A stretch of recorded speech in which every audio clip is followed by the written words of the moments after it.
രണ്ടാം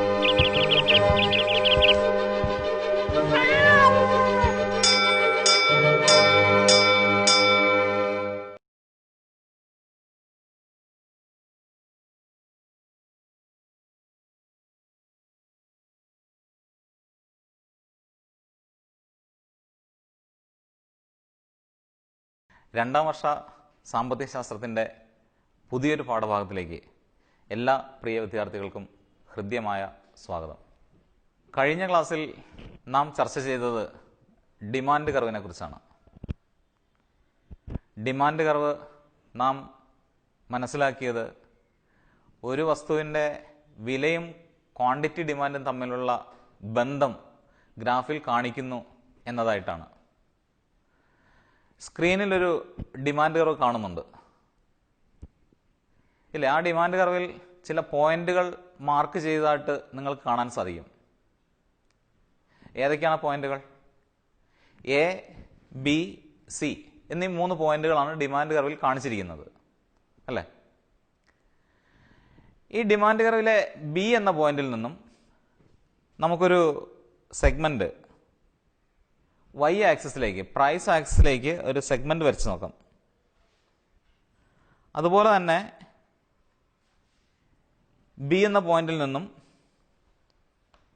X ആക്സിസിലേക്ക്, quantity ആക്സിസിലേക്ക് നമുക്ക് വീണ്ടും വേറൊരു സെഗ്മെന്റ് വരച്ച് നോക്കാം. അപ്പോൾ ഗ്രാഫിൽ കാണും ബി എന്ന പോയിന്റ് വൈ ആക്സിസിൽ എന്തിനെ കാണിക്കുന്നുവെന്നും എക്സ് ആക്സിസ് എന്തിനെ കാണിക്കുന്നുവെന്നും പറയാമോ? ബി എന്ന പോയിന്റ് എക്സിൽ എന്തിനാണ് കാണിക്കുന്നത്, വൈയിൽ എന്തിനാണ് കാണിക്കുന്നതെന്ന്? സ്വാഭാവികമായും ബി എന്ന പോയിന്റ് കാണിക്കുന്നത് വൈയിലെ വിലയെയും എക്സിലെ ക്വാണ്ടിറ്റിയെയുമാണ്. അപ്പം അതുപോലെ ഡിമാൻഡ് കർവിലെ ഓരോ പോയിന്റും എ, ബി, സി, അത് മാത്രമല്ല അതിനിടയിലുള്ള ഏത് പോയിന്റ് ആണെങ്കിലും ആ ഓരോ പോയിന്റും കാണിക്കുന്നത് ആ ഡിമാൻഡ് കർവിൻ്റെ പ്രത്യേക പോയിന്റിലെ ആ പോയിന്റിന് ആനുപാതികമായ വിലയും ക്വാണ്ടിറ്റിയുമാണ്. അതായത് each and every point on a demand curve will be showing its corresponding price and quantity demanded. അതുപോലെ തന്നെ നമുക്ക് വേറൊരു കാര്യം കൂടെ ആലോചിച്ച് നോക്കാം. നമ്മൾ ഇന്നലെ ഡിമാൻഡ് ചർച്ച ചെയ്തപ്പോൾ പറഞ്ഞു, ഡിമാൻഡുമായിട്ട് ബന്ധപ്പെട്ട് 2 വേരിയബിൾസ് ആണ് നമ്മൾ കണ്ടത് അല്ലെ? 2 ചരങ്ങളെ കുറിച്ചാണ് നമ്മൾ കണ്ടത്. We have seen 2 variables when we discussed the demand. ഏതൊക്കെയായിരുന്ന വേരിയബിൾസ്? ഒരു വേരിയബിൾ എന്ന് പറയുന്നത് പ്രൈസ് ആണ്, because we know that the price is always changing. The second variable we know that is the quantity demanded and that is depending upon the price. വിലയിലുണ്ടാകുന്ന മാറ്റത്തിന് ആനുപാതികമായിട്ട് quantity ഡിമാൻഡിൽ മാറ്റം ഉണ്ടായിക്കൊണ്ടിരിക്കും. അങ്ങനെ ആ 2 വേരിയബിൾസ് തമ്മിലുള്ള ബന്ധം നമ്മൾ ആദ്യം ഒരു ടേബിളിലേക്ക് പകർത്തുകയുണ്ടായി ഇല്ലേ? ഒരു ഉപഭോക്താവിന്റെ വിലയും ക്വാണ്ടിറ്റിയും തമ്മിലുള്ള പ്രതികരണങ്ങളെ സംബന്ധിക്കുന്ന ഡാറ്റ നമ്മൾ ഡിറൈവ് ചെയ്യുകയും അത് നമ്മളൊരു ടേബിളിലേക്ക് പകർത്തുകയും ചെയ്തു. ആ ടേബിളിന് നമ്മൾ എന്താണ് പേര് കൊടുത്തിരുന്നത്? ഡിമാൻഡ് ഷെഡ്യൂൾ എന്നാണ് ആ ടേബിളിന് പേര് കൊടുത്തിരുന്നത്. അപ്പൊ ഡിമാൻഡ് ഷെഡ്യൂളിൽ കാണിക്കുന്നത് പ്രൈസും ക്വാണ്ടിറ്റിയും തമ്മിലുള്ള ഏത് രീതിയിലുള്ള ബന്ധമാണെന്ന് ഓർമ്മയുണ്ടോ? പ്രൈസും ക്വാണ്ടിറ്റിയും എങ്ങനെയാണ് ബന്ധപ്പെട്ടിരിക്കുന്നത്? പ്രൈസും ക്വാണ്ടിറ്റിയും തമ്മിൽ നെഗറ്റീവ്ലി റിലേറ്റഡ് ആണ്, ഇൻവേഴ്സ്ലി റിലേറ്റഡ് ആണ്. അപ്പോൾ ആ 2 വേരിയബിൾസ് തമ്മിലുള്ള ഇൻവേഴ്സ് ബന്ധമാണ് നമ്മൾ ഇന്നലെ ഡിമാൻഡ് ഷെഡ്യൂളിലും ആ ഷെഡ്യൂളിന്റെ ഒരു ഗ്രാഫിക്കൽ പ്രസന്റേഷൻ ആയിട്ടാണ് നമ്മൾ ഇന്നലെ ഡിമാൻഡ് കർവ് കണ്ടത്. അപ്പോൾ ഇവിടെ 2 വേരിയബിൾസ് തമ്മിലുള്ള ബന്ധം നമ്മൾ 2 രീതിയിൽ അവതരിപ്പിച്ചു അല്ല? These 2 variables are related and we have expressed the relation between these 2 variables in 2 different ways. ഒന്ന് നമ്മൾ പട്ടിക രൂപത്തിൽ അവതരിപ്പിച്ചു, tabular presentation. The second one we have gone for graphical presentation അല്ലെ? ഗ്രാഫിന്റെ രൂപത്തിലും ഇവ രണ്ടും തമ്മിലുള്ള ബന്ധം നമ്മൾ അവതരിപ്പിച്ചു. 2 ചരങ്ങളാണ്. ഒന്ന് ആലോചിച്ച് നോക്കാമോ? ഈ 2 ചരങ്ങൾ തമ്മിലുള്ള ബന്ധം നമുക്ക് വേറെ ഏതെങ്കിലും രീതിയിൽ അവതരിപ്പിക്കാമോ? രണ്ട് ചരങ്ങൾ പരസ്പരം എങ്ങനെ ബന്ധപ്പെട്ടിരിക്കുന്നു എന്നത് വേറെ ഏതെങ്കിലും രീതിയിൽ നമുക്ക് അവതരിപ്പിക്കാമോ? സാധ്യതയുണ്ടോ? അങ്ങനെ ഗ്രാഫിക്കലായിട്ട് അവതരിപ്പിച്ചു, പട്ടികയുടെ രൂപത്തിൽ അവതരിപ്പിച്ചു, അതല്ലാതെ മൂന്നാമതൊരു രീതിയെക്കുറിച്ച് ആലോചിച്ചിട്ടുണ്ടോ? എങ്ങനെയായിരിക്കും അത്? ഒരു സമവാക്യത്തിൻ്റെ രൂപത്തിൽ അല്ലെങ്കിൽ മാത്തമാറ്റിക്സിൻ്റെ സഹായത്തോടുകൂടി, ആൾജിബ്രയുടെ സഹായത്തോടുകൂടി നമുക്ക് ഈ രണ്ട് വേരിയബിൾസ് തമ്മിലുള്ള ബന്ധം അവതരിപ്പിക്കാൻ സാധിക്കും, അല്ലേ? അതായത് ഒന്ന് മറ്റൊന്നിന് തുല്യമാണ്, അല്ലെങ്കിൽ മറ്റൊന്നിനനുസരിച്ച് ഒന്ന് മാറിക്കൊണ്ടിരിക്കും. ആ ഒരു എക്സ്പ്രഷൻ നമുക്ക് ഗണിതത്തിന്റെ സഹായത്തോടുകൂടി ആൾജിബ്ര ഫോമിൽ നമുക്ക് അവതരിപ്പിക്കാൻ സാധിക്കും. ഇങ്ങനെ രണ്ട് വേരിയബിൾസ് തമ്മിലുള്ള ബന്ധം നമ്മൾ ആൾജിബ്രയുടെ കണക്കിന്റെ സഹായത്തോടുകൂടി, ഗണിതത്തിന്റെ സഹായത്തോടുകൂടി, സമവാക്യത്തിന്റെ സഹായത്തോടുകൂടി അവതരിപ്പിക്കുന്നതിനെയാണ് നമ്മൾ സാധാരണഗതിയിൽ ഫങ്ഷൻസ് എന്ന് പറയുന്നത്, അല്ലേ? ധാരാളം നിങ്ങൾ ചെറിയ ക്ലാസ്സുകളിലൊക്കെ ഫങ്ഷൻസിനെ കുറിച്ച് പഠിച്ചിട്ടുണ്ടാവും. അപ്പൊ ഇവിടെ നമ്മൾ പറയുന്നത് പ്രൈസും ക്വാണ്ടിറ്റിയും തമ്മിലൊരു ഒരു പ്രത്യേക രീതിയിലാണ് ബന്ധപ്പെട്ട് പോയിക്കൊണ്ടിരിക്കുന്നത്. പ്രൈസും ക്വാണ്ടിറ്റിയും തമ്മിൽ പ്രൈസ് ചേഞ്ച് ചെയ്യുമ്പോൾ ക്വാണ്ടിറ്റിയിൽ ഉണ്ടാകുന്ന മാറ്റം ക്വാണ്ടിറ്റിയിൽ ഉണ്ടാകുന്ന മാറ്റം വരുന്നത് ഒരു പ്രത്യേക രീതിയിലാണ്. അപ്പൊ ഈ രണ്ട് വേരിയബിൾസ് തമ്മിലുള്ള ബന്ധം നമുക്ക് അവതരിപ്പിക്കാൻ സാധിക്കുന്ന മറ്റൊരു രീതിയാണ് ഫംഗ്ഷന്റെ രൂപത്തിൽ അവതരിപ്പിക്കാം.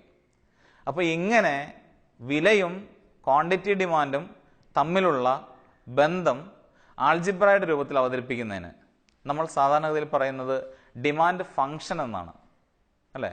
അതാണ് ഡിമാൻഡ് ഫംഗ്ഷൻ. അതായത് it is a presentation of the relationship between the variables price and quantity demanded in terms of algebraic forms. അപ്പം നമുക്കൊരു ഡിമാൻഡ് ഫംഗ്ഷൻ എന്താണെന്ന് നോക്കാം. ഡിമാൻഡ് ഫംഗ്ഷൻ കാണിക്കുന്നത് ഒരു ഉപഭോക്താവ് ഒരു പ്രത്യേക വിലയിൽ എത്ര ക്വാണ്ടിറ്റി ഡിമാൻഡ് ചെയ്യുന്നു. അപ്പോൾ ആ ക്വാണ്ടിറ്റി ഡിമാൻഡും വിലയും തമ്മിലുള്ള ബന്ധം നമ്മൾ സമവാക്യത്തിലൂടെ കാണിച്ചിരിക്കുകയാണ്, ഫംഗ്ഷനിലൂടെ കാണിച്ചിരിക്കുകയാണ്. അതിനാണ് നമ്മൾ ഡിമാൻഡ് ഫംഗ്ഷൻ എന്ന് പറയുന്നത്. ഇപ്പോൾ ഒരു സാധാരണ ഡിമാൻഡ് ഫംഗ്ഷന്റെ രൂപം എന്ന് പറയുന്നത് x equal to f of p എന്നാണ്. ബോർഡിൽ കാണിച്ചിട്ടുണ്ട് x equal to f of p. ഇവിടെ ഇത്രയേ സൂചിപ്പിക്കുന്നുള്ളൂ. എക്സ് എന്നതുകൊണ്ട് നമ്മൾ ഉദ്ദേശിക്കുന്നത് ക്വാണ്ടിറ്റി ഡിമാൻഡഡ് ആണ്. എഫ് എന്നുകൊണ്ട് ഉദ്ദേശിക്കുന്ന ഫംഗ്ഷനാണ്. ഓഫ് പി എന്നുകൊണ്ട് ഉദ്ദേശിക്കുന്നത് പ്രൈസ് ആണ്. അതായത് ക്വാണ്ടിറ്റി ഡിമാൻഡ് വിലയുടെ ഒരു ഫംഗ്ഷനാണ്, വിലയുടെ ഒരു ധർമ്മമാണ്. അത് പറഞ്ഞാൽ എന്തായിരിക്കും നമുക്ക് മനസ്സിലാക്കാൻ സാധിക്കുന്നത്? ക്വാണ്ടിറ്റി ഡിമാൻഡ് വിലയുടെ ഒരു ധർമ്മമാണ്, വിലയുടെ ഒരു ഫംഗ്ഷനാണ്. അത് പറഞ്ഞാൽ നമുക്ക് എന്ത് ആശയമാണ് കിട്ടുന്നത്? അതായത് ക്വാണ്ടിറ്റി ഡിമാൻഡ് മാറിക്കൊണ്ടിരിക്കും, ഇല്ലേ? എന്ത് മാറുന്നതിനനുസരിച്ച്? വില മാറുന്നതിനനുസരിച്ച് ക്വാണ്ടിറ്റി ഡിമാൻഡ് മാറിക്കൊണ്ടിരിക്കും എന്ന് പറയുന്ന ഒരാശയമാണ് നമുക്ക് ആ ഒരു ഡിമാൻഡ് ഫംഗ്ഷനിലൂടെ നമുക്ക് ലഭിക്കുന്നത്. ഇവിടെ രണ്ട് വേരിയബിൾസ് ആണ്. എക്സ് എന്ന് പറയുന്നത് ക്വാണ്ടിറ്റി ഡിമാൻഡും പി എന്ന് പറയുന്ന പ്രൈസും. ഇവ രണ്ടും തമ്മിലുള്ള ബന്ധം നമ്മളൊരു സമവാക്യത്തിൽ ആൾജിബ്രയുടെ രൂപത്തിൽ അവതരിപ്പിച്ചിരിക്കുകയാണ്. അപ്പൊ ഇതാണ് നമ്മൾ സാധാരണഗതിയിൽ ഒരു ഡിമാൻഡ് ഫംഗ്ഷൻ എന്ന് പറയുന്നത്. നമുക്ക് ഈ ഡിമാൻഡ് ഫംഗ്ഷൻ ഉപയോഗിച്ച് ഡിമാൻഡ് കർവ് വരയ്ക്കാവുന്നതാണ്. നമ്മൾ രണ്ട് രീതിയിലാണ് ഡിമാൻഡ് കർവ് നമുക്ക് സാധാരണയിൽ വരയ്ക്കാം. നമ്മൾ ഒന്ന് കഴിഞ്ഞ ദിവസം കണ്ടതാണ്. നമ്മൾ ആ ഒരു ടേബിൾ ഉണ്ടായിരുന്നു, ആ ഷെഡ്യൂൾ നമ്മൾ എന്ത് ചെയ്തു? ഷെഡ്യൂൾ നമ്മൾ ഗ്രാഫിൽ പ്ലോട്ട് ചെയ്ത് നമ്മൾ മാനുവലായിട്ട് നമ്മൾ ഗ്രാഫ് വരച്ചു. പക്ഷെ നമുക്കറിയാം ആധുനിക സാങ്കേതിക വിദ്യയിലൊക്കെ ഉപയോഗിച്ചുകൊണ്ട് നമുക്ക് സാധാരണഗതിയിൽ ഒരു ഡിമാൻഡ് ഇക്വേഷൻ കിട്ടിക്കഴിഞ്ഞാൽ, ഡിമാൻഡ് ഫംഗ്ഷൻ കിട്ടിക്കഴിഞ്ഞാൽ ആ ഡിമാൻഡ് ഫംഗ്ഷൻ നമുക്ക് ഡയറക്റ്റ് ആയിട്ട് ഗ്രാഫായിട്ട് മാറ്റാവുന്നതാണ്. ഡിമാൻഡ് ഫംഗ്ഷൻ സാധാരണഗതിയിൽ ഒരു ഡിമാൻഡ് കർവ് ഡിറൈവ് ചെയ്ത് വരുന്നത് ഡിമാൻഡ് ഫംഗ്ഷനിൽ നിന്നാണ്. X equal to f of p എന്ന് പറയുന്ന ആ രൂപത്തിലുള്ള ഒരു ഡിമാൻഡ് ഫംഗ്ഷനിൽ നിന്നാണ് ഡിമാൻഡ് കർവ് ഡിറൈവ് ചെയ്ത് വരുന്നത്. നമുക്ക് സ്ക്രീനിലേക്ക് നോക്കാം. സ്ക്രീനിൽ നമ്മൾ നേരത്തെ പഠിച്ച ഒരു ഡയഗ്രമാണ് കൊടുത്തിരിക്കുന്നത്. അല്ല, ഈ ഡയഗ്രാം കാണുമ്പോൾ തന്നെ നിങ്ങൾക്കറിയാം ഈ ഡയഗ്രാം സൂചിപ്പിക്കുന്നത് എന്താണ്? ഉപഭോക്താവിൻ്റെ ഒപ്റ്റിമൽ ചോയ്സാണ്. ഉപഭോക്താവ് ഏത് കോമ്പിനേഷനാണ് ഉപഭോക്താവ് ചൂസ് ചെയ്യുക എന്നതിൻ്റെ ഒരു എക്സ്പ്ലനേഷനാണ് ഈ ഡയഗ്രത്തിൽ കാണിക്കുന്നത്. അപ്പൊ നമുക്കറിയാം ഡയഗ്രത്തിൽ 3 ഇൻഡിഫറൻസ് കർവ് കൊടുത്തിട്ടുണ്ട്, അല്ലേ? 3 ഇൻഡിഫറൻസ് കർവ് കൊടുത്തിട്ടുണ്ട്, 3 ബജറ്റ് ലൈൻ കൊടുത്തിട്ടുണ്ട്, തുടങ്ങിയ കാര്യങ്ങളാണ് ഡയഗ്രത്തിൽ കാണിച്ചിരിക്കുന്നത്. ഏതൊരു ഡയഗ്രാം പോലെ ഇവിടെ നമുക്കറിയാം വൈയും എക്സും ആക്സിസ് കൊടുത്തിട്ടുണ്ട്. എക്സിൽ ഗുഡ് എക്സ് ആണ് നമ്മൾ കൊടുത്തിരിക്കുന്നത്, വൈയിൽ ഗുഡ് വൈ ആണ് കൊടുത്തിരിക്കുന്നത്. അപ്പൊ ഡയഗ്രത്തിലേക്ക് ഒന്ന് നോക്കുക. ആ ഡയഗ്രത്തിൽ എ ബി എന്ന് പറയുന്ന ഒരു ആദ്യത്തെ ബജറ്റ് ലൈൻ നിങ്ങൾക്ക് കാണാൻ സാധിക്കും. എ ബി എന്ന് പറയുന്ന ഒരു ബജറ്റ് ലൈൻ. ഈ എ ബി എന്ന് പറയുന്ന ബജറ്റ് ലൈനിൽ ടാൻജന്റ് ആയിരിക്കുന്ന ഒരു ഇൻഡിഫറൻസ് കർവ് ഉണ്ട്. ആ എ ബി എന്ന് പറയുന്ന ബജറ്റ് ലൈനും ഇൻഡിഫറൻസ് കർവും ടാൻജന്റ് ആവുന്ന പോയിന്റാണ് സി. അപ്പോൾ ഉപഭോക്താവിന്റെ സന്തുലിതാവസ്ഥ അല്ലെങ്കിൽ ഉപഭോക്താവിന്റെ ഒപ്റ്റിമൽ ചോയ്സ് എന്ന് പറയുന്നത് സി എന്ന പോയിന്റാണ്. So the consumer is initially in equilibrium on the point C. C എന്ന് പറയുന്ന പോയിന്റിലാണ് ഉപഭോക്താവ് സന്തുലിതമായിരിക്കുന്നത്. Because at that point the consumer's budget line and indifference curve they are tangent ആയതുകൊണ്ടാണത്. പിന്നെ ഇവിടെ ഡയഗ്രത്തിൽ വീണ്ടും ചില കാര്യങ്ങൾ കൊടുത്തിട്ടുണ്ട്. നിങ്ങൾക്ക് ആ ഇൻഡിഫറൻസ് കർവിന്റെ കാര്യം നമുക്കറിയാം, കാരണം 3 ഇൻഡിഫറൻസ് കർവാണ്. ഓരോ ഇൻഡിഫറൻസ് കർവും സൂചിപ്പിക്കുന്നത് വ്യത്യസ്ത സംതൃപ്തി നിലകളെയാണ്, ഡിഫറെന്റ് ലെവൽസ് ഓഫ് സാറ്റിസ്ഫാക്ഷൻ ആണ് ഓരോ ഇൻഡിഫറൻസ് കർവും കാണിക്കുന്നത്. ഇപ്പം ഇവിടെ suppose the price of good x falls, x എന്ന് പറയുന്ന വസ്തുവിന്റെ വില കുറയുകയാണ്. എന്തായിരിക്കും സംഭവിക്കുന്നത്? എക്സിന്റെ വില കുറയുമ്പോൾ സാധാരണഗതിയിൽ സംഭവിക്കുന്നത് നമ്മൾ കഴിഞ്ഞ ക്ലാസ്സിൽ പഠിച്ചിട്ടുണ്ട്, ആ ബജറ്റ് ലൈനിൽ ഒരു മാറ്റം ഉണ്ടാകും. എക്സ് ഇന്റർസെപ്റ്റ് മാത്രമേ മാറുകയുള്ളൂ. എക്സിന്റെ വില കുറയുന്നത് കൊണ്ട് ഏത് ദിശയിലേക്കായിരിക്കും ആ ബജറ്റ് ലൈൻ ഷിഫ്റ്റ് ചെയ്യുന്നത്? എക്സ് ഇന്റർസെപ്റ്റ് ഷിഫ്റ്റ് ചെയ്യുന്നത് വലതു ഭാഗത്തേക്ക് ഷിഫ്റ്റ് ചെയ്യും. അപ്പൊ ആദ്യത്തെ ബജറ്റ് ലൈനിന് ഒരു AB എന്ന് പറയുന്ന ബജറ്റ് ലൈനിൽ നിന്നും വ്യത്യസ്തമായിട്ട് AB1 എന്ന് പറയുന്ന ഒരു ബജറ്റ് ലൈൻ കാണാം. AB1 എന്ന് പറയുന്ന ബജറ്റ് ലൈൻ സൂചിപ്പിക്കുന്നത് ഗുഡ് എക്സിന്റെ വില കുറഞ്ഞപ്പോൾ ബജറ്റ് ലൈൻ ഉണ്ടായ മാറ്റമാണ്. അപ്പൊ അവിടെ ഉപഭോക്താവ് എന്താ സംഭവിക്കുന്നത്? ഉപഭോക്താവിന് നേരത്തെ ഉണ്ടായിരുന്ന ഇൻഡിഫറൻസ് കർവിൽ നിന്നും ഉയർന്ന മറ്റൊരു ഇൻഡിഫറൻസ് കർവിലേക്ക് ഉപഭോക്താവിന് പോകാൻ പറ്റി. The consumer could afford A higher bundles of good X and good Y because the consumer's preferences will be higher on a higher indifference curve, and that is caused by a fall in the price of good X. അല്ലെ, good എക്സിന്റെ വില കുറഞ്ഞത് കൊണ്ടാണ് ഉപഭോക്താവിന് അങ്ങനെ പോകാൻ പറ്റിയത്. അതുപോലെ തന്നെ വീണ്ടും നമുക്ക് ഈ ഡയഗ്രത്തിൽ കാണാൻ സാധിക്കും, വീണ്ടും എക്സിന്റെ വില കുറയുകയാണെങ്കിൽ B1 എന്ന് പറയുന്ന പോയിന്റിൽ നിന്നും B" എന്ന് പറയുന്ന പോയിന്റിലേക്ക് ഉപഭോക്താവിന്റെ ബജറ്റ് ലൈൻ ആ എക്സ് ഇന്റർസെപ്റ്റ് മാറുകയും അതിനനുസരിച്ച് ഉപഭോക്താവ് വീണ്ടും ഒരു ഹയർ ഇൻഡിഫറൻസ് കർവിലേക്ക് പോവുകയും ചെയ്യും. ഇപ്പൊ ഇവിടെ സൂചിപ്പിച്ച കാര്യം ഇത്രയേ ഉള്ളൂ. ഇവിടെ എക്സിന്റെ വില കുറഞ്ഞാൽ എന്തായിരിക്കും സംഭവിക്കുന്നത്? സ്വാഭാവികമായിട്ടും കൺസ്യൂമർ വാങ്ങുന്ന എക്സ് എന്ന് പറയുന്ന വസ്തുവിന്റെ അളവ് കൂടുകയും എക്സിന്റെ കൂടുതൽ കോമ്പിനേഷൻസ് ഉള്ള പോയിന്റുകളിലേക്ക്, ഇൻഡിഫറൻസ് കർവുകളിലേക്ക് ഉപഭോക്താവിന് പോകാൻ സാധിക്കുകയും ചെയ്യും. അപ്പോൾ നമുക്ക് ഈ പറഞ്ഞ ആശയം, അതായത് ഒരു വസ്തുവിന്റെ വില കുറയുമ്പോൾ ആ വില കുറഞ്ഞ വസ്തു കൂടുതൽ വാങ്ങിക്കുന്നു, ആ പറഞ്ഞ ആശയത്തെ നമ്മൾ നേരത്തെ വരച്ച ഡിമാൻഡ് കർവുമായിട്ടൊന്ന് ബന്ധിപ്പിച്ച് നോക്കിയാലോ? ഡയഗ്രം നമ്മൾ പറഞ്ഞത് നേരത്തെ നമ്മൾ കണ്ട ഉപഭോക്താവിന്റെ ഒപ്റ്റിമൽ ചോയ്സും അതിന് നേരെ ഒരു B പാനലിൽ നമ്മളൊരു ഡിമാൻഡ് കർവുമാണ് കൊടുത്തിരിക്കുന്നത്, അല്ലെ? ഡയഗ്രാം അതാണ് സൂചിപ്പിക്കുന്നത്. ഇവിടെ എക്സ് എന്ന് പറയുന്ന വസ്തു ഇവിടെ ബനാനയായിട്ടാണ് സങ്കല്പിച്ചിരിക്കുന്നത്. ബനാനയാണ് എക്സ് എന്ന വസ്തു. അപ്പോൾ ബനാനയുടെ കൺസംഷനാണ് എക്സ് ആക്സിൽ കാണിച്ചിരിക്കുന്നത്. മാംഗോ എന്ന് പറയുന്ന വസ്തുവിന്റെ കൺസംഷനാണ് വൈയിൽ കാണിച്ചിരിക്കുന്നത്. ഇവിടെ B പാനലിൽ, ഡയഗ്രത്തിന്റെ വലതുഭാഗത്തായിട്ട് B പാനലിൽ കാണിച്ചിരിക്കുന്നത് ആ വസ്തുവിന്റെ ബനാനയുടെ ഡിമാൻഡാണ് കാണിച്ചിരിക്കുന്നത്. അപ്പോൾ നമ്മൾ ആദ്യം വില P1 ആണെന്ന് സങ്കല്പിക്കുന്നു. P1 ആണ് വില P1 ആണ്. ആ P1 എന്ന് പറയുന്ന വിലയിൽ ഉപഭോക്താവ് X2 എന്ന് പറയുന്ന അത്രയും മാംഗോസും X1 എന്ന് പറയുന്ന അത്രയും ബനാനയും ഉപഭോക്താവ് കൺസ്യൂം ചെയ്യുന്നു. ഓക്കെ, അതായത് ഒന്നുകൂടെ പറയാം, P1 എന്ന് പറയുന്ന ആ വിലയിൽ ഉപഭോക്താവ് കൺസ്യൂം ചെയ്യുന്നത് X2 എന്ന് പറയുന്ന അത്രയും മാംഗോസും X1 എന്ന് പറയുന്ന അത്രയും ബനാനയുമാണ് ഉപഭോക്താവ് കൺസ്യൂം ചെയ്യുന്നത്. Suppose the price of banana falls, ബനാനയുടെ വില കുറയുന്നു. എന്തായിരിക്കും സ്വാഭാവികമായിട്ട് സംഭവിക്കുന്നത്? ബനാനയുടെ വില കുറയുന്നതിന്റെ ഫലമായി ഉപഭോക്താവിന്റെ ബജറ്റ് ലൈൻ AB എന്ന് പറയുന്ന ബജറ്റ് ലൈൻ അതിന്റെ എക്സ് ഇന്റർസെപ്റ്റ് Bയിൽ നിന്നും B' ആയി മാറുകയും B' എന്ന് പറയുന്ന പുതിയൊരു ബജറ്റ് ലൈൻ അവിടെ വരികയും ചെയ്യുന്നു, അല്ലേ? That means the consumer can consume more number of bananas because of the fall in the price. അപ്പോൾ ആ പോയിന്റാണ് നമ്മൾ P1 എന്ന് പറയുന്ന നമ്മുടെ പാനൽ Bയിൽ P കോൺസ്റ്റന്റ് 1 എന്ന് പറയുന്ന ആ ഒരു രണ്ടാമത്തെ പ്രൈസ് കുറഞ്ഞു വരുന്നിടത്താണ്, ആ കുറഞ്ഞ പ്രൈസിലാണ് അത് രേഖപ്പെടുത്തിയിരിക്കുന്നത്. വീണ്ടും വില കുറയുകയാണെങ്കിൽ എന്ത് സംഭവിക്കും? വീണ്ടും വില കുറയുകയാണെങ്കിൽ ഉപഭോക്താവ് തൻ്റെ ബജറ്റ് ലൈൻ വീണ്ടും വലതുഭാഗത്തോട്ട് എക്സ് ഇന്റർസെപ്റ്റിൽ മാറ്റം വരുന്നതായിട്ട് കാണുകയും കൂടുതൽ ഉയർന്ന ഇൻഡിഫറൻസ് കർവിലേക്ക് ഉപഭോക്താവ് പോവുകയും അതിൻ്റെ ഫലമായി കൂടുതൽ ക്വാണ്ടിറ്റി, ബനാനയുടെ കൂടുതൽ ക്വാണ്ടിറ്റി ഉപഭോക്താവിന് വാങ്ങാൻ സാധിക്കുകയും ചെയ്യും. അപ്പോൾ നമുക്കറിയാം, ഇൻഡിഫറൻസ് കർവ് അനാലിസിസ് ഉപയോഗിച്ചുകൊണ്ടും നമുക്ക് എന്ത് ചെയ്യാം, ഡിമാൻഡ് കർവ് ഡിറൈവ് ചെയ്യാം. അതാണ് ഇവിടെ കാണിച്ചിരിക്കുന്നത്. ഡിമാൻഡ് കർവ് വരച്ചപ്പോൾ നമ്മളിൽ ചിലർക്കെങ്കിലും ഒരു സംശയം ഉണ്ടായി കാണും, why the demand curve slopes downward.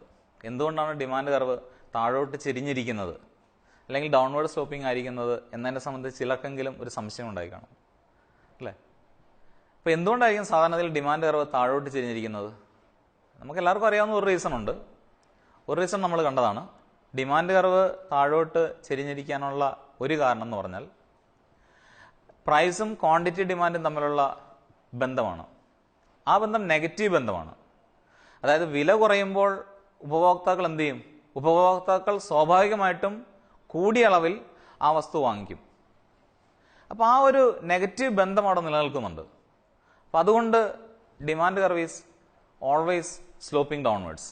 Demand curve താഴോട്ട് ചെരിഞ്ഞിരിക്കാനുള്ള മറ്റ് ചില കാരണങ്ങൾ കൂടിയുണ്ട്. ഉദാഹരണത്തിന്, ഒരു ഉപഭോക്താവ് ഒരു സാധനം വാങ്ങാൻ പോകുന്നു. Say for example apple. ഉപഭോക്താവിന് ആപ്പിൾ ഇഷ്ടമാണ്, ആപ്പിൾ വാങ്ങാൻ പോകുന്നു. ഉപഭോക്താവ് ആപ്പിൾ സാധാരണഗതിയിൽ വാങ്ങുന്നത് 1 യൂണിറ്റാണ് വാങ്ങുന്നത്. വേറെ ചില ഫ്രൂട്ട്സും കൂടെ വാങ്ങാറുണ്ട് ഉപഭോക്താവ്. സേ ഫോർ എക്സാമ്പിൾ അവക്കാഡോ, അങ്ങനെ വേറെ ചില ഫ്രൂട്ട്സ് കൂടെ ഉപഭോക്താവ് വാങ്ങാറുണ്ട്. അപ്പം അന്നൊരു പ്രത്യേക ദിവസം ഉപഭോക്താവ് ചെന്നപ്പോൾ ആപ്പിളിൻ്റെ വില ഭയങ്കരമായിട്ട് കുറഞ്ഞിരിക്കുന്നതായും ഉപഭോക്താവ് സ്ഥിരം വാങ്ങാറുള്ള, ആപ്പിളിൻ്റെ ഒപ്പം തന്നെ വല്ലപ്പോഴും വാങ്ങാറുള്ള അവക്കാഡോയുടെ, ബട്ടർ ഫ്രൂട്ടിൻ്റെ വില വർദ്ധിച്ചായിട്ടും കാണുന്നു. സ്വാഭാവികമായിട്ട് ഉപഭോക്താവ് എന്തായിരിക്കും ചിന്തിക്കുന്നത്? താൻ സ്ഥിരമായി 2 വസ്തുക്കൾ വാങ്ങിച്ചുകൊണ്ടിരുന്നു, അല്ലെങ്കിൽ 2 വസ്തുക്കൾ വാങ്ങാറുണ്ടായിരുന്നു, അതിലൊരു വസ്തുവിൻ്റെ വില വർദ്ധിക്കുകയാണ് ചെയ്യുന്നത്. സ്വാഭാവികമായിട്ട് ഉപഭോക്താവിന് ചിന്തിക്കാം, വില വർദ്ധിച്ചത് കാരണം ആ വസ്തു വാങ്ങുന്നില്ല. നേരെ മറിച്ച് ആപ്പിളിൻ്റെ വിലയിൽ അവിടെ ഗണ്യമായി കുറവുണ്ടാവുകയാണ്. ആപ്പിളിൻ്റെ വില കാര്യമായിട്ട് കുറഞ്ഞു. അപ്പോൾ ഉപഭോക്താവ് ചെയ്യുന്നത്, ആപ്പിളിൻ്റെ വില കുറഞ്ഞത് കൊണ്ട് കൂടിയ വിലയുള്ള അവക്കാഡോ, അത് ആപ്പിൾ കൂടിയ വിലയുള്ള അവക്കാഡോയ്ക്ക് പകരം കൂടുതൽ ആപ്പിൾ ഉപയോഗിക്കാമെന്ന് ഉപഭോക്താവിന് മനസ്സിലാവുന്നു.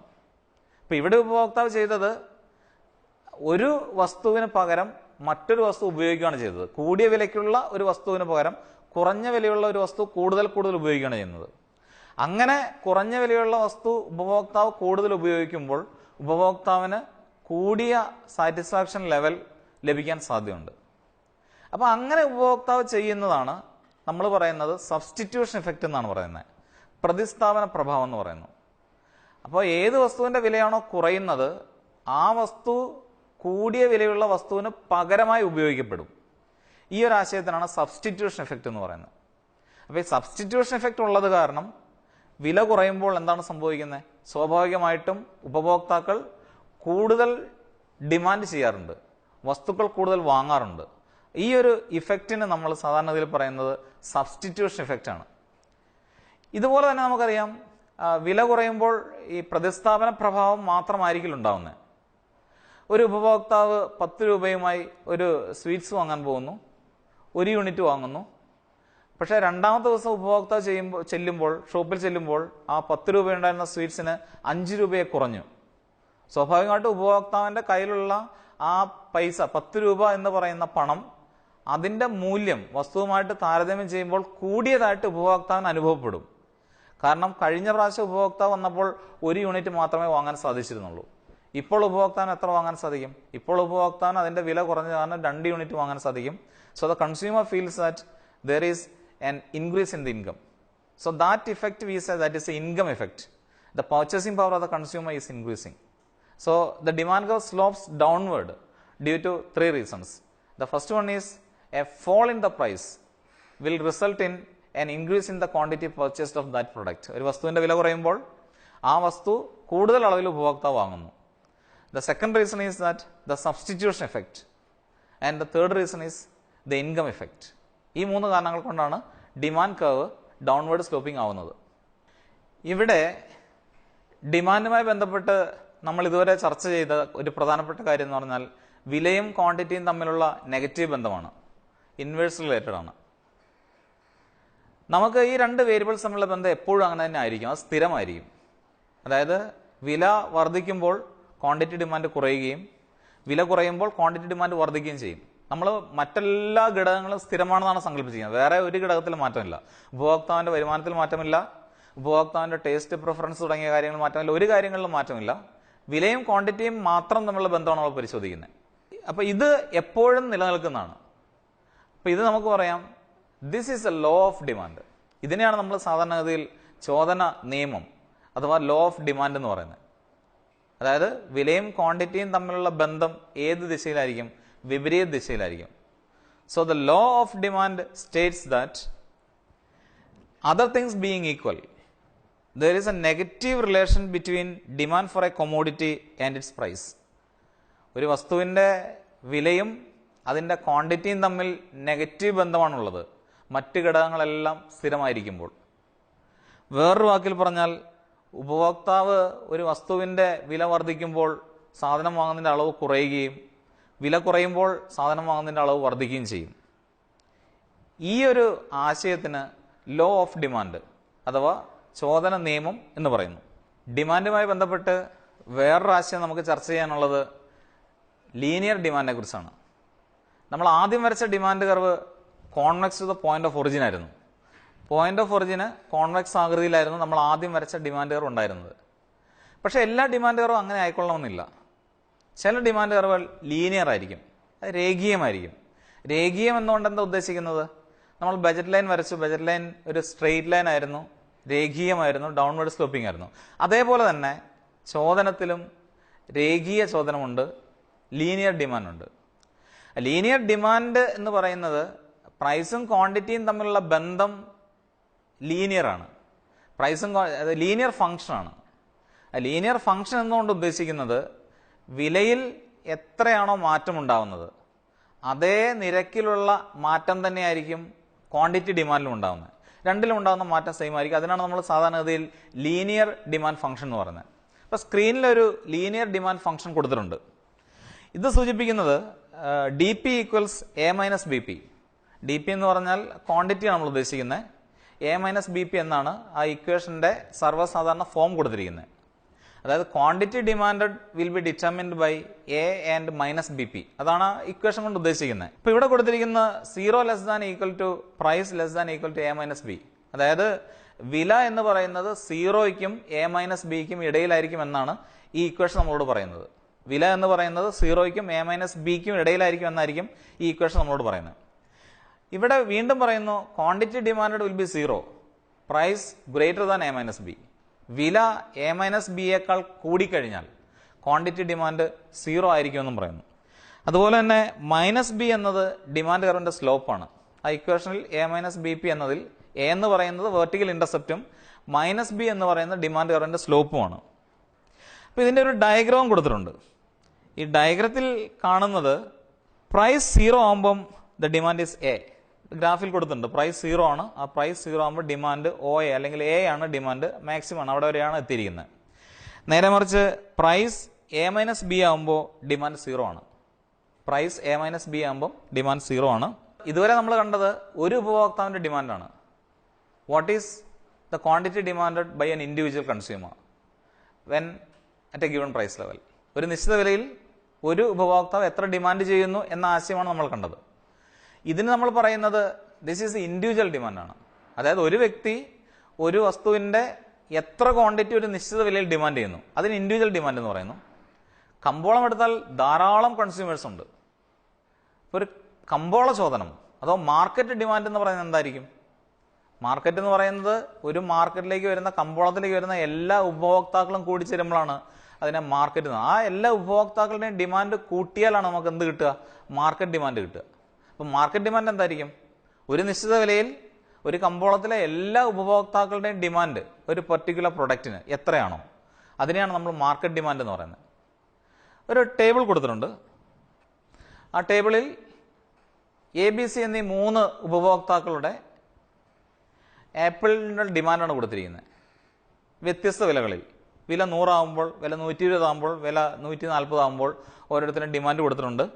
എ എന്ന് പറയുന്ന കൺസ്യൂമർ 100 രൂപയ്ക്ക് 10ഉം, ബി എന്ന് പറയുന്ന കൺസ്യൂമർ 15ഉം, സി എന്ന് പറയുന്ന കൺസ്യൂമർ 20 യൂണിറ്റാണ് ഡിമാൻഡ് ചെയ്യുക.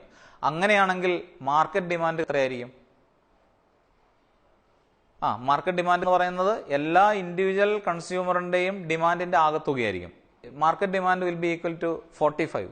മാർക്കറ്റ് ഡിമാൻഡ് 45 കിട്ടും. അങ്ങനെയാണെങ്കിൽ ആ പട്ടിക ഒന്ന് പൂർത്തിയാക്കാമോ? നമുക്ക് പൂർത്തിയാക്കിയ പട്ടിക സ്ക്രീനിൽ കാണിച്ചിരിക്കുന്നു. ഇതേപോലെ തന്നെ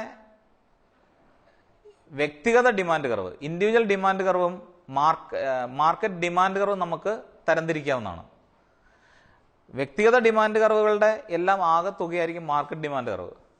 സ്ക്രീനിൽ കൊടുത്തിട്ടുണ്ട്. നമ്മൾ ഇൻഡിവിജ്വൽ ഡിമാൻഡ് കർവ് നമ്മൾ കണ്ടതാണ്. അപ്പോൾ അതുപോലെ തന്നെ സ്ക്രീനിൽ കാണുന്നത് 2 വ്യക്തികളുടെ ഡിമാൻഡാണ്. ആദ്യത്തെ ഡിമാൻഡ് ഒരു വ്യക്തിയുടെയാണ്, രണ്ടാമത്തെ ഡിമാൻഡ് വേറൊരു വ്യക്തിയുടെയാണ്. ഇത് രണ്ടും കൂടെ കൂട്ടിയാൽ നമുക്ക് കിട്ടുന്നതാണ് മാർക്കറ്റ് ഡിമാൻഡ് കർവ്. അപ്പം മാർക്കറ്റ് ഡിമാൻഡ് കർവ് എന്ന് പറഞ്ഞാൽ it can be derived as A horizontal summation of the individual demand curves, just like in the case of individual demands. From that individual demands we got market demand by adding all these individual demands. The same way we can also get market demand by summing up all the individual demand curves. അല്ലെ, എല്ലാ വ്യക്തിഗത demand കർവുകളും കൂടെ കൂട്ടിച്ചേർത്താൽ നമുക്ക് കിട്ടുന്നതാണ് market demand curve. ഇതേപോലെ തന്നെ വ്യക്തിഗത demand ഫംഗ്ഷനിൽ നിന്നും നമുക്ക് കമ്പോള ഡിമാൻഡ് ഫംഗ്ഷൻ കണ്ടെത്താവുന്നതാണ്. ഇപ്പോൾ ഇവിടെ 2 ഡിമാൻഡ് ഫംഗ്ഷൻ കൊടുത്തിരിക്കുന്നു. D1P ഈക്വൽ 10 മൈനസ് പി എന്നും D2P ഈക്വൽസ് 15 മൈനസ് പി എന്നുമുള്ള 2 ഡിമാൻഡ് ഫംഗ്ഷനാണ് കൊടുത്തിരിക്കുന്നത്. അപ്പോൾ ഈ 2 ഡിമാൻഡ് ഫംഗ്ഷൻ 2 വ്യക്തികളുടേതാണ്. ഈ 2 ഡിമാൻഡ് ഫംഗ്ഷൻ തമ്മിൽ ആഡ് ചെയ്താൽ മതി. അപ്പോൾ നമുക്ക് മാർക്കറ്റ് ഡിമാൻഡ് ഫംഗ്ഷൻ കിട്ടും. അപ്പോൾ ഇവിടെ ഇത് ആഡ് ചെയ്യാനാണ് 2 സൈഡിലും പി ആണ്. പി പ്ലസ് പി 2P എന്ന് കിട്ടും. മൈനസ് ചിഹ്നം അങ്ങനെ തന്നെ ഇടുക. 10 പ്ലസ് 15 25 എന്ന് കിട്ടും. അപ്പം 25 മൈനസ് 2P എന്നതാണ് അവിടെ മാർക്കറ്റ് ഡിമാൻഡ് ഫംഗ്ഷൻ. നമ്മളിപ്പോൾ ഇതുവരെ ചർച്ച ചെയ്തത് എന്താണ് ഡിമാൻഡ് ഫംഗ്ഷൻ എന്നും എന്താണ് ഡിമാൻഡ് കർവ് എന്നും ലീനിയർ ഡിമാൻഡ് ഫംഗ്ഷൻ എന്താണെന്നും വ്യക്തിഗത ചോദനം അതേപോലെ തന്നെ മാർക്കറ്റ് ചോദനം തുടങ്ങിയ ആശയങ്ങളാണ് നമ്മൾ ഇതുവരെ ചർച്ച ചെയ്തത്. ഇതുമായിട്ട് ബന്ധപ്പെട്ട ഒരു അസൈൻമെൻറ്റ് സ്ക്രീനിൽ കൊടുത്തിരിക്കുന്നു. ഇക്കണോമിക്സിൻ്റെ ഈ പാഠഭാഗം ഇന്നിവിടെ അവസാനിക്കുന്നു. വീണ്ടും പുതിയൊരു പാഠഭാഗവുമായി അടുത്ത ദിവസം കാണാം. Thank you. നന്ദി, നമസ്കാരം.